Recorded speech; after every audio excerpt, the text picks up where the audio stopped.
درود شریف وای. اللهم صل على سيدنا ومولانا محمد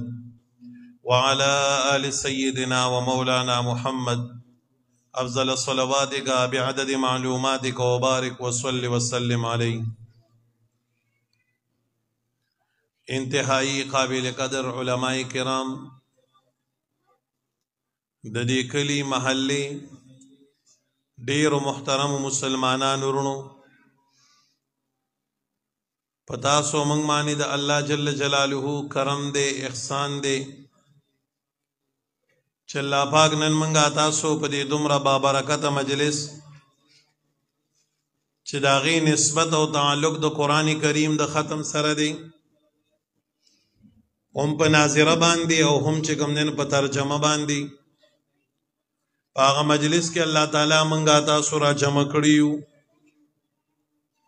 الله دې زمونږ او ستاسو د حاضري په خپل پاک دربار کې قبول او منظور کړي. زما رونو زمانه بعد به ان شاء الله ستاسو په خدمت کې لوی علما دي، شيوخ دي، غیب بیان کوي. دا غي نه مخکې زه صرف زبدا سه وام چې زما دا بیان دا غي ته دراجمه کېدو یو ذریعہ ده چې زه تاسو سره یو څو خبرې وکم او غي ته یو میدان جوړ شي او خلک و تراجمه کوم. زما به څه بیاني، خو به هر حال رونو یو دوه درې خبرې تاسو ته کوم د موقع او د محل مناسبت سره. زما رونو تاسو ګورئ دی دنیا کې یو د الله جل جلاله فیصلې دي، یو د انسان سوچونه دي. د انسان سوچونه دادي چې ګنې بس یو سړی ډیر مالو ګټي نو دی یو دنیا کې یو باعزته سړی جوړ شو، ډیرې پیسې ورسره نو دی د دنیا یو ډیر لوی شخصیت جوړ شو، او د دنیا آرام او سکون او خپل ژوند به یو سړی تعالی ملاویږي چې ډیر مالدار وي یا د سره عہدی یا وسره بل داسې منصب وي چې د هغې د وجې نه خلک دته کینی او باسي. خو نرونو د الله ضابطه او قانون جدا دی. د الله په نسبت باندې کامیاب انسان هغه دی چې الله سره خپل معامله ټیک کړه او الله سره خپل تعلق قائم کو. زګرونو منګه تاسو چې الله دنیا ته را لېږلي یو نو منګه د دې نخرو تماشو د پاره نیو را لېږلي، د وخت د ضایع کولو د پاره الله موږ نیو را لېږلي. دیو جن قرآن کریم کې الله بار بار تنبیحات ورکړي چې زه وګورې تاسو نه د دې تپوس کوم د دې تپوس پکوم. الله فرمای افحسبتم انما خلقناکم عبثا، انسان استا ګماندار کې انتما دنیا ته را لېږلې انت عبث پیدای ته فضل پیدای نا وانکم الینا لا ترجعون، ته سوای کې زه خپل رب ته بیا واپس کیږم نه ستا دغه سوچ ډیر غلط دی. الله فرمایي بهم انسان ما ان علینا حسابهم، بیا په موږ باندې تاسو حساب کتاب کول دي. رونو د دې ژوند دی یوې لمحې تاسو په الله تعالی کوي او د دې به حساب کوي. حدیث مبارک کی راځي نبی علیہ الصلوۃ والسلام فرمایي د قیامت پر ورځ باندې به هر یو بنده د خپل ځای نه در هغه وخت پورې قدم اوچت نکړي شي چې در سو پورې په دربار الهي کې د سلور سوالات او جوابات دی ورګړي. لومبه نمبر فرمایي الله تعالی به د هر انسان نه تپوس کوي انسان تعالی ما ځواني درکړې و دا ځواني دی بس کې تیر کړې و. رونو نن موږ وګورو زمونږ د بچو ځواني تباکیږي خاري ریږي، ډیر کورونو کې د جنکو ځواني تباکیږي او خاري ریږي. د الله د دین نه لريواله دی، د الله نه لريواله دی. ګور الله پاک به زمونږ نه د دې ځواني تپوس کوي. دا ځواني په نعمتونو د الله کې اولوی نعمت دی. نبی علیہ السلام فرمایي اغتنم خمسا قبل خمس، پنځه نعمتونه داسې دي چې دا د پنځو نه وړاندې ډېر لوی غنیمت وګڼه. نو په هغې کې فرمایي وشبابک قبل حرمک، ستا دا ځواني چې کومه ده ګوره دا د بوډاوالي نه مخکې په ځان باندې د الله احسان وګڼه، د الله نعمت وګڼه. نو تاسو وګورئ که نه ښکلي ځوانان د دین نه خبره دي، ښکلي ځوانان د الله نه لرې دي، ځوانۍ په زول ځایونو کې ضایع کېږي. بې ځایه ضایع کېږي، نه د دنیا په ګټه رالل نه د آخرت په ګټه رالل. دې وجې وروڼو دلته کې اکثر مشران هم ناستي، د دې خپلو بچو باندې یو کړی نظر ساتئ. پر خپلو بچو باندې داسې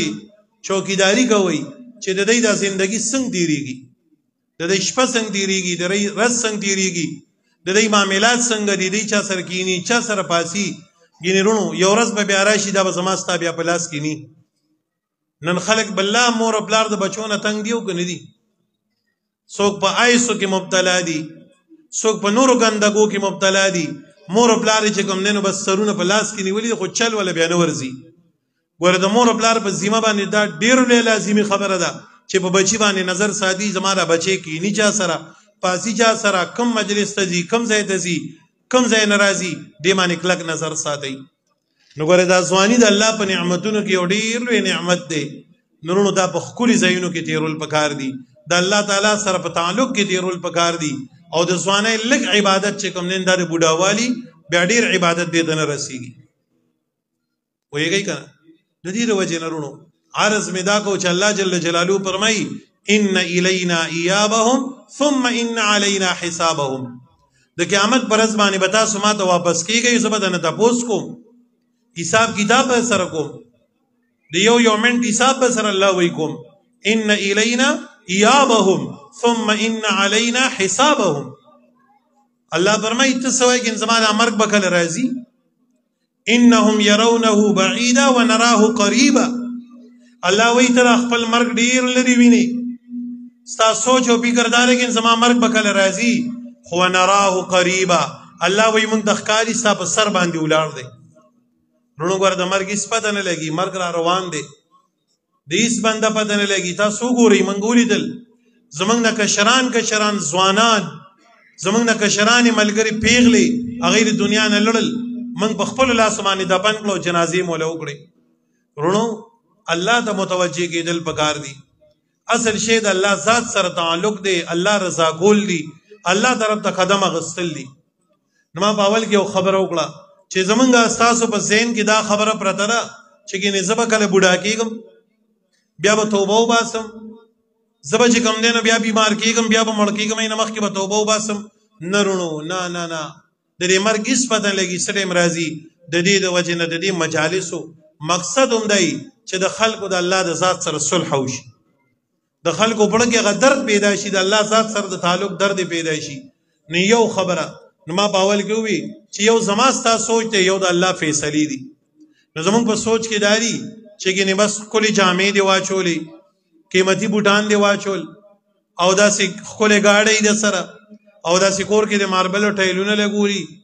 او داسې چې کوم دی نو اودۍ د سره، دا به د کامیابۍ ژوند دي. نه وروڼو دا هر څه به یو کامیابي بني، دا هر څه به یو خوشحالي بني چې کله الله رضاني. ځکه الله فرمایي ومن اعرض عن ذکري فان له معیشة ضنکا. چا چې زما د ذکر نه، زما د دین نه، زما د توحید نه، زما د قرآن نه مخ واړو، الله وایي زه به له ژوند راتنګ کړم، ژوند به یې راتنګ کړم. او وروڼو چې څوک الله وایي زما دین ته راشي او ما سره معامله سمه کړي او تعلق قایم کړي او ما سره صلح وکړي، نو الله تعالی بل ځای کې څه فرمایي وان استغفروا ربکم ثم توبوا الیه یمتعکم متاعا حسنا. یمتعکم متاعا حسنا، د ښکلي ژوند وعده چې الله کړې ده په دوو خبرو باندې کړې ده. وان استغفروا ربکم، الله وایي تاسو توبه وباسئ، استغفار وایي، خپېماني راړئ. وروڼو موږ ټول ګناهګار یو، د هر انسان نه به خپل خپل شان مطابق ګناه شوی دی، د هر انسان نه به خپله جامه کې الله ناراضه کېږي. خو لیکن نبی علیه السلام فرمایي تاسو ټول ګناهګار یئ، خو غوره ګناهګار هغه دی چې په خپل ګناه باندې خپېمانه شي، توبه وباسي، توبه وباسي، الله ته متوجه شي. الله وی وان استغفروا ربکم، تاسو توبه وباسئ، زما طرف ته قدم راوالئ، ثم توبوا الی، بیا الله وی زما طرف ته چې کوم دین په نیکو باندې قدمونه واله را روان شه. یمتعکم متاعا حسنا، الله وی زه به تعالی ژوند درکم، ژوند ښایسته، ښکلی ژوند به درله درکم، د خوشحالو ژوند به درله درکم، د سکون او د راحت ژوند به درله درکم. نو ما وی زما ستا سوچ دار چې دا بنده سره د دنیا نقشي وی کړي کړي انده کامیاب دی او د الله فیصله سره نه دغه کې کامیابی نه ده کامیابی الله وی پس کې پراته ما سره په تعلق کې الله دې موږ د خپل ذات سره د تعلق جوړولو توفیق راکړي رونو الله طرف ته قدم والی هر بنده ځان سره په دې مجلس کې دنه سوچو کې چې ما کې سوره کمای دي زما منځونه په ټیم دي مس کوم او کنه کوم ذکر کوم او کنه کوم الله طرف ته زما تلاوت کوم او کنه کوم او په نور معاملاتي نظر بنده واچي په خپل معاملاتو باندې چې زما معاملات کمی قبيله رضی رونو د دې د وجنه د ټول رونو خدمت کې مې دا درخواست دی نبی علیہ السلام فرمای حاسبوا قبل ان تحاسبوا ځان سره حساب کتابو کوي مخکې د دینه چې بیا وتا سره الله حساب کوي سړی ماستان سملی لګون د بری خپل رز شپه باندې نظر واچي چې به ایمان نن رس کې چې کوم دی پنځه واړه منځونه وکړل او کنه تکبیر الله سره مې وکړل او کنه نن خو سار نه در ماخام رس تیر شو شپراله ما د قران مجید راغستره تلاوت مې کړې دی او کنه ما سره نن چې کوم دی نو ما په تسبیحات کړې دی او کنه رونو ځان سره مخکې نه حساب کتاب کول مخکې الله طرف ته تک الله طرف ته قدم غستل ځکه نبی علیہ السلام ما ځان سره حساب وکي چې بیا سره الله حساب کوي بیا به تکرانه خپل ژوند بدل کړي قران موږ د ځای په ځای دغه تنبیحات راګي الله فرمایي ما غرک بربک الکریم انسان ته د رب کریم نه کمی خبرې په دوکه کې چولې د الله دی کرم په دوکه کې چولې چې دوره په لری رواني او د الله طرف ته راګرځي نه ټول نعمتونه در باندې الله کړی دي خوشاله د الله در کړی دي ژوند د الله در کړی دي عزتونه الله در کړی دي او تر اسره خپل خوخي ژوند تیرې دا دومره لري دوکه کې کمی خبرې چولې ما غرک بربک الکریم د رب کریم نه په دې دومره لري دوکه کې کمی خبرې چولې الله دې نو زمونږه استاسو ژوند خپل احکاماتو طرف ته متوجي کی درونو زمونږه استاسو ذمہواری دي دا ژوند داسې ټوکی نه دي چې بس دغه شان به بنده تیرې دا ژوند د ذمہوارونم دی الله تعالی په مونږه تاسو باندې سي ذمہ داري چولې دي عبادت دي معاملات دي اخلاق دي معاشرت دي په دغه ټولو باندې سوچ او فکر کول هغه شان زندگی تیرول عالم ته د عالم په نظر باندې کتل گاونډي ته د گاونډي په نظر باندې کتل دا ټول په دین کې راځي امام بخاری رحمت الله علیه کتاب الایمان کې بار بار دا خبره ذکر کړي چې ایمان صرف دې ته نه وي چې سړی صرف 15 منځونه کوي ایمان صرف دې ته نه وي چې سړی چې کوم دین تلاوت دې تش کوي نړو ایمان د ژوند په هر موړ باندې چې کوم دین دا ایمان دی کله یو سړی نه گاونډي په اور کې ولار دی کنه او دې بد اخلاق دی او گاونډي ته نه تنگ دی نو دا خو ایمان نشو دا خو ډیر کمزور ایمان شو نبی علیہ الصلوۃ والسلام بار بار ما د جبرئیل په دې خبره باندې تور راته او ما ته تاکید کو د گاونډي متعلق ما سرغم درې خبره پیدا شو چې اسنه چې الله تعالی ما سره دا گاونډي چې ته شریک نکي دا حکم راته ونشي چې ستا دا گاونډي تا سره په وراثت کې شریک دی خبره باندې پوهیږي نورونو د گاونډي ډیر لوی حقوق دي د گاونډي ډیر خیال ساتو نن زمنګ نه چې اکثر ملګرو نه تنگ دي گاوند کې د گاونډي تنگ دي چا یو بل ته نه له وبندي کړي چا یو بل ته باندې سورې کړي ابل ما ته چا ټلیفون کو پیری جی زمنګ سره په گاوند کې او زنانه کور دی نارینه ور کرم نشته بل لاونی دی ور کړ زمنګ په کور کې دورن ور دینه نه لګي وی خیر زمنګ وای داونی دی لړکې نه خو دې اوړي کې خو خاصی قدرې کې دی جمی کې کان چې مونږ نورو لګي رونو دا ډیر لوی زیاتې لري چې بنده دومره خپل گاونډي دي نه دومره په zarar کې نه د گاونډي حقوق راغلي دي دغه شانتیرونو نبی علیہ الصلوۃ والسلام فرمایي د قیامت پر ورځ باندې به الله عملونه تلی شماري بر تلی به او پتل د میزان کې به هغه چا عمل ډیر درنوي چې د کم انسان اخلاق خسي نن تاسو ګورئ کنه بعض خلک بالکل په معاشره کې بد اخلاقي نه وړو کې د وړو کې په نظر باندې ګوري نه لوی ته د لوی په نظر باندې ګوري نه خپل ته خپل په نظر باندې ګوري خو چې بس سي په خپل باندې راځي نو وایي نه علماء پسې که بکواس شروع کو که تبلیغیانو پسې شروع کو که نور چا پسې شروع کو نرونو الله به ګوره موږ سره د دې جبي حساب کتاب کوي موږ سره الله تعالی د یو خبر حساب کتاب کوي د دې د وجه نه ډیر په احتیاط باندې دا ژوند تیرول ډیر په احتیاط باندې ژوند تیرول چې الله را ناراضه نشي خولي اخلاق استعمالول او رونو خپکیږي ما بعض خلک داسي چې بار خو گزاره کوي په جمعات کې خو گزاره کوي په اجره کې گزاره کوي خو چې کور ته راشي نو بس کور خلک دې نه ډېر تنګي ښځه وایي بلا بیا راله او بچی م وایي بابا راغی خدای دې خیر کړي دی او بیا رادن نشي الله دې موږ داسې نه ګرځوي چې بنده کور ته راشي او ستا د لاسه ستا کور واله او ستا بچي په دار باندې شي بعضې خلک ورداسې شته دی موږ اوس د عوامو سره واسطه ډېرې نو بعضې وخت څوک ټلیفونو کې نو وایي یاره چې زموږ کور واله دی خو بالکل موږ ته په ښه نظر باندې نه ګوري بچو ته په ښه نظر باندې نه ګوري نبي علیه السلام فرمایي خیرکم خیرکم لاهله غوره غوره په تاسو کې هغه سړی غوره دی چې د خپل اهل دپاره غوره د خپلو بچو سره یې ښکلې ژوند دي د خپلو کورواله سره یې ښکلې ژوند دي د نبي علیه السلام ژوند ته وګورئ ګنډوړو نبي علیه السلام مبارک به حضرت عایشې رضی الله تعالی عنها سره څنګه زندگی تیروله حضرت عایشه فرمایي خاوندان بار چا لیدلي خاوندان به د ډېرو ښځو وي خو زما په شان د خاوند بله هم د چا راځي نبی علیه السلام ما په داسې حالت کې م لیدلی و چې نبی علیه السلام به ما ته وي عایشې ما له اوبه راړه او دا به زما هغه ورځې وي چې زما طبعي طور بیماری ورځې به وي د زنانو نو چې ما به کله اوبه راړې نو ما ته وي عایشې ته دې نه یو ګوټ وکړه نو چې ما به په جام باندې وڅکلي نو د دواړو جانو سردار مبارک به په اکه ځای خپلې شونډې مبارکې ولګولې چې کوم ځای باندې به ما وبسکلې وي دا امت ته تعلیم ورکو چې ګوره دا ښځه چې کوم ده نو دا د معاشرې یو فرد دی دا تا ته ناسته ده دې سره به لږ په اخلاقو باندې میلاویږي دې سره به ښکلی سلوک کوي نبی علیه السلام یو ځل عایشې بیبي ته وایي د منډې لږ ضد نه کوو مسابقه ورته وایي په عربۍ کې نو حضرت عایشې رضی الله تعالی عنها او نبی علیه السلام یو بل سره مسابقه وکړه منډه وواله نو نبی علیه السلام دې نه مخکې شغې وګټله او حضرت عایشه رضی الله تعالی عنها دې نه وروسته پاتې شوه نو سمود آباد بیا حضرت عایشه فرمایي رضی الله تعالی عنها زه بیا لږه لویه ومه او نبی علیه السلام مبارک چې و نو هغوی بیا دغه وخت کې بدن ضعیف شوی کمزوري شوی نو بیا ما نبی علیه السلام ته چې منډه نه نو چې موږ او نبی علیه السلام مبارک منډه وواله نو ما تینا وګټل او نبی علیه السلام زما نه رستو شو څنګه رونو دی ښکلې اخلاق معاشرې ته وښول چې به یې ګورې په اخلاقو باندې زندګي تېرېږي او د انساني معاشره د ښکلي اخلاقو نه مرکب ده د دې د وجې نه رونو د ښکلي اخلاقو مظاهره کول د ښکلي اخلاقو مظاهره کول په خپل کور کې بنده ژوند تېروي په معاشره کې ژوند تېروي خپلو خپلوانو سره تېروي په جومات کې په حجره کې د ښکلي اخلاقو زندګي نبی علیہ السلام الله د ښکلو اخلاقو سره را لېږلی دی وانک لعلی خلق عظیم ما تاسو ته ووایي چې نبی علیہ السلام فرمایي یو حدیث کې راځي چې د قیامت په ورځ باندې به الله تعالی د انسانانو عملونه تلي او د هغه چا په عمل کې به ډېر وزن وي چې د چا اخلاق ښکلي الله دې زموږ ستاسو د ټولو اخلاق ښایسته کړي درونو عرض مې دا کوو تاسو ته چې د دې مجلسونو مقصد هم دی انشاءالله شیخ صاحب دې راغلل هغوی به بیان کوي تفصیلی بیان به دغې ما خو په اول کې ووي چې زما بیان داسې دی لکه هغوی ته راجمع کولو یو ذریعه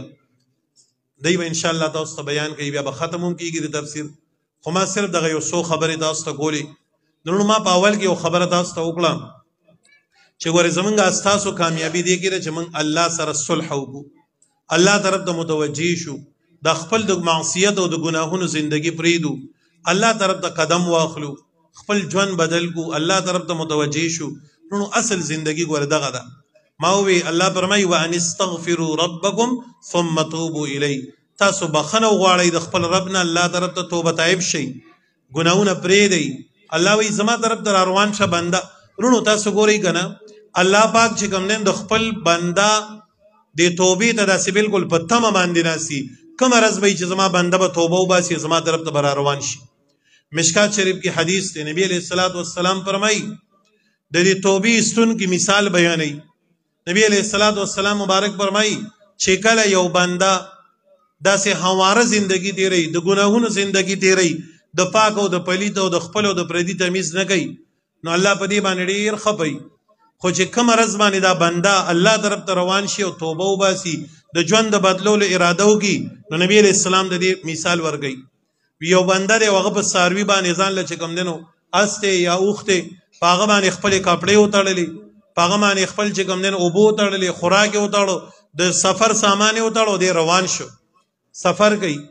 دی چې کله روان شو ته د غرمې وخت پې راغی مثال ورځ تېره شوه سفر شوی دی سو په ځنګل کې دی داسې روان دی ناګهانه د ده دا سورلي وترېده او وی د انګل د ده نه وتښتېده دی او بس خپل منډې تړلی وی خو د ده په کابو کې رانشي د په وس کې رانی شي بس دی راشي او داسې یو ګټې ته ډډه ولګوي دور هم داسې دی چې موبایل خو نشته چاته اطلاع وکړي چې ما پسې راشي نور بدن کې تاب هم د ګرځېدو نشته خوراک هم لاړو څښاک هم لاړو بس دغه ځای کې دی داسې ډډه ولګوي په یو ګټه باندې سر کېږدي او دې کې وله خوب ورشي وده شي چې وده شي بس دی په دغه لمحو کې چې بس زما مرګ را روان دی مرګ مې راغی او ناګهانه په دې کې د سترګې وغړېږي وګوري هغه سورلي راغلی ده او د هغې جلب د په لاس کې دی او دغه خپله سورلي په کابو کې راولي نو ده ته تللی ژوند الله دوباره ورکو که ورې نه کو نبی علیه الصلاة والسلام فرمایي وی دا بنده به دومره خوشحالی لکه موږ پښتو کې هم دا خبره کوو خلک وایي وی پلانکي د خوشحالۍ نه څه ګډې وډې کولې نبی علیه السلام وایي دی به دومره خوشحالی چې د خوشحالۍ نه به وایي چې یا الله ته زما بنده یې او زه دې رب یم دومره به خوشحالی نبی علیہ السلام تاسو وای دی به خوشاله یو کنه صحابه وی او د الله پیغمبر ته خو دوباره زندگی ملاو شله به ډیر خوشاله نبی علیہ الصلوۃ والسلام مبارک فرمایل الله د دې بنده نه ډیر په بنده د توبه باندې خوشحالي چې یو بنده هواره زندگی تیری او ګډ وډ ګرځي او یو مجلس کې کېناستو یو عالم نه خبره ووریده یو مسله ووریده او دا غي د وجه نه دغه ژوند بدل شو زندگی بدل شو الله طرف ته متوجه شو توبه وباسله نبی علیہ الصلوۃ والسلام فرمای الله د دین ډیر خوشاله بهر حالونو دغه یو څو خبره مستاسو خدمت کې وکړي الله دې زمونږه استاسو د ټول زندگی بدله کی الله دې زمونږه استاسو هغه زندگی نصیب کی چې الله څنګه غواړي الله طرف ته قدم اغستل خپل ژوند بدلول او الله ته متوجه کېدل توبه استغفار سره او په عبادت سره په ذکر او اذکار سره الله طرف ته تکل دا زمونږه استاسو د ژوند مقصد دی الله مونږ دې لره لیږلي وما خلقت الجن والانس الا ليعبدون الله مونږ دې لره لیږلي دا ژوند فضول ګورې زمونږ نه تېرېږي الله دې مونږ د فضولیاتو نه د عبثیاتو نه د لغویاتو نه بچ کړي او الله دې زمونږ استاسو د ټولو زندگی په خیر باندې کړي او الله دې مونږ په داسې مجلسونو کې بار بار توفیق راکړي چې د ناستې د ویلو د اورېدلو او د علماو سره مینه ساتئ د علماو سره محبت کوئ دا نن چې دا باغ و بهار دی دا د یو عالم برکت دی د خالد مولوي صاحب برکت دی دا نن چې دلته کې دا تاسو د ختمونو دا باغ و بهار وینئ که په ترجمه باندې دی که په ناظره باندې دی دا مولوي صاحب یو محنت کړی دی او دا یو محنت نه دی رونو دی پسې مسلسل شاته تاسو وګورئ 45 کاله په باد او په باران کې په ګرمۍ کې په سړځۍ کې تاسو وګورئ که نه یو سړی خو نن د خپل کوره نه وزګارېږي کله د بچو مسلې کله ډاکټران لتلی کله بازار تتلی کله نور کارونه مولوي صاحب چې کوم دین دا ټول تاسو بچی سنبالي سره د دین ولې د کور شته د دم بچی شته د دم ضرورت شته خو نه د الله لپاره دی جمعات له وخت ورکړي دی درس له وخت ورکړي دی د دې لپاره نو تاسو هم دا تعاون د دې سره کوي دی سره کې نه پاسي د دې چانس غواړي نه خو دې سره کې نه په خولي تندي و ته وګوري و سره کې نه دی له سلف ځای ورګي دا د دې لپاره ارسر سدي خپل بچی دلته کې راولې دی چې کوم درس کوي په درس کې وسه تاسو کې نه دا د دې لپاره له سلف ځای ده او د علماو سره محبت ساتي ان شاء الله د دنیا او د آخرت کامیابی به دی کې ده شیخ صاحب موږ د فرمایل رحمه الله وی طالبانو د قیامت پرز به یو عالم را رواني یو کس فرامنډه کې وسره به ملاو شي چې جی مال شفاعت وکا کنه په دوی ته سوګي ویجی ما دنیا کې وزل تاسو سره پلان کې ځای کې په مینا باندې لاس ملاو کړو زه پلان کې وی الله پاک بداغي د وجه نه د عالم شفاعت د حق کې قبول کی اور یو پیرو سره بنده په مینا لاس ملاو کې د دې لپاره د دین عالم دی الله به تداغي غ شفاعت نصیب کړي د دې د وجه نه او موږ ته به فرمایل چې صحیح عالم وي د خپل عقیدی عالم وي الله به د قیامت کې زمو علماء دیوبند چي دي وی الله به غي د قیامت پر ورځ وي چې خپل شاګردان کې د اسمان د ستور عمر ولید دي تاسو ته اجازه درکړي ځان سره جنت ته بوزي نو د خپل علماء ډیر قدر کوي د دې په شاګردای کې ځان راوستل او د دې د زدهکړې په نیت باندې کېناستل چې الله پاک موږ ته د دې نه خیر راکړي الله دې رونو زمونږ استاسو ټول نه رضا شي دا یو څو خبرې دی الله په خپل دربار کې قبول کړي او الله دې زمونږ استاسو د ژوند د بدلیدو ذریعہ وګرځي واخر دعوانا الحمد لله رب العالمين وصلى الله على النبي الكريم